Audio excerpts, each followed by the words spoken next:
আমি Sanjay Chakraborty, shift engineer. আমি infinity বেঞ্চমার্কে হয়ে প্রজেক্ট রিপ্রেজেন্ট করছি।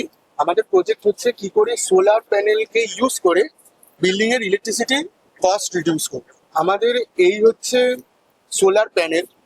সোলার প্যানেলে সানলাইট যখন অ্যাবজর্ব হবে তখন সেখান থেকে ডিসি অর্থাৎ ডাইরেক্ট কারেন্ট ডিস্ট্রিবিউশন বক্সের থ্রু ইনভার্টারে যাবে এবং সেখান থেকে ডিসি থেকে এসি কনভার্ট করে নিয়ে আমাদের তিনটে মেইন প্রায়োরিটি: বিল্ডিং এর যে লোড, সেই লোডকে সাপ্লাই দেবে, অ্যান্ড নাম্বার টু ইজ আমাদের ব্যাটারি চার্জ ব্যাকআপ থাকবে, সেই ব্যাটারিকে চার্জ করবে, এবং নাম্বার থ্রি যদি কিছু এক্সেস বেঁচে যায় পাওয়ার, দেন সেটা গ্রিডে ব্যাক করে দেবে থ্রু নেট মিটার।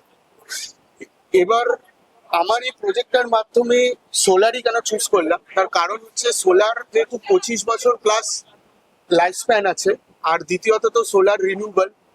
আমার এই প্রজেক্টটার পিছনে যে বেনিফিট সেটা হলো আমি এই প্রজেক্টটার থ্রু যে পাওয়ারটা এক্সেস হবে সেই পাওয়ারটা নেট মিটারের মাধ্যমে ক্যালকুলেশন করে ব্যাক করতে পারবো গ্রিডে।